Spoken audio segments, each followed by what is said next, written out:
Assalamualaikum warahmatullahi wabarakatuh. Perkenalkan, nama saya Raisa Fajriati, NIM 53020250025 dari kelas IATA. Nah, video ini saya buat sebagai bentuk refleksi pembelajaran selama 1 semester mengikuti mata kuliah ilmu tauhid. Nah, gak kerasa ya, 1 semester ini saya ditemani oleh mata kuliah ilmu tauhid. Awalnya saya pikir ini bakal jadi pembahasan yang berat dan teoritas banget, tapi ternyata tauhid itu adalah akar dari cara kita menjalani hidup. Nah, hari ini saya mau sedikit berbagi oleh-oleh berharga dari perjalanan saya mengenal hakikat Tuhan sampai memahami berbagai aliran pemikiran di dalamnya. Nah, kita mulai dari dasarnya dulu ya, yaitu jenis-jenis tauhid. Di sini saya belajar kalau meyakini Allah itu ada tingkatannya. Ada tauhid rububiyah, di mana kita sadar kalau Allah satu-satunya pengatur alam semesta. Lalu tauhid uluhiyah, yang ngajarin kita kalau semua ibadah itu tujuannya cuma satu, Allah, bukan yang lain.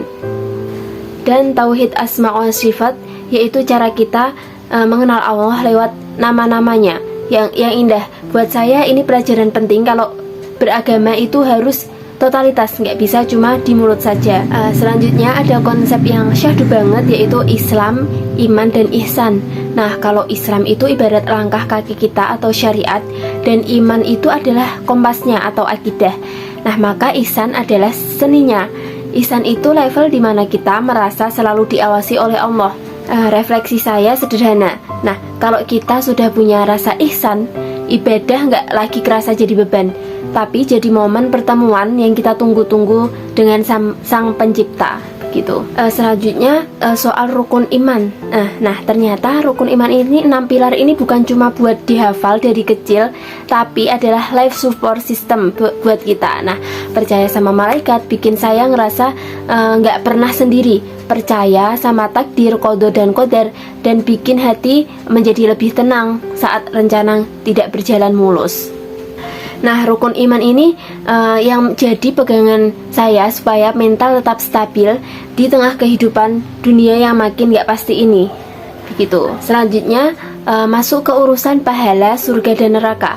Nah, di kelas ini saya diingatkan kalau kita nggak boleh dagang sama Tuhan. Nah, pahala itu bukan gaji tapi bentuk kasih Allah. Surga itu anugerah dan neraka itu bukti kalau Allah itu maha adil. Jadi motivasi ibadah saya sekarang bukan lagi sekedar takut dihukum atau pengen hadiah, tapi murni karena pengen dapat ridho Allah Subhanahu wa Ta'ala. Selanjutnya mengenai takdir Jabariyah versus Qadariyah. Nah, ini bagian yang paling bikin mikir sih. Jabariyah versus Qadariyah. Ada yang bilang manusia itu nggak punya kuasa apa-apa, atau yang disebut aliran Jabariyah. Ada juga yang bilang semua itu murni hasil usaha kita, atau aliran Qadariyah.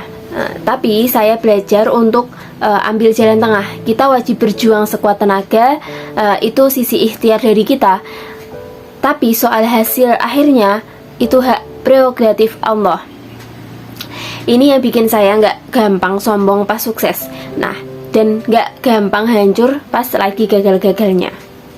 Nah, yang terakhir itu ada akal versus wahyu, itu Mu'tazilah versus Asy'ariyah. Nah, terakhir ini ada perdebatan seru antara Mu'tazilah dan Asy'ariyah.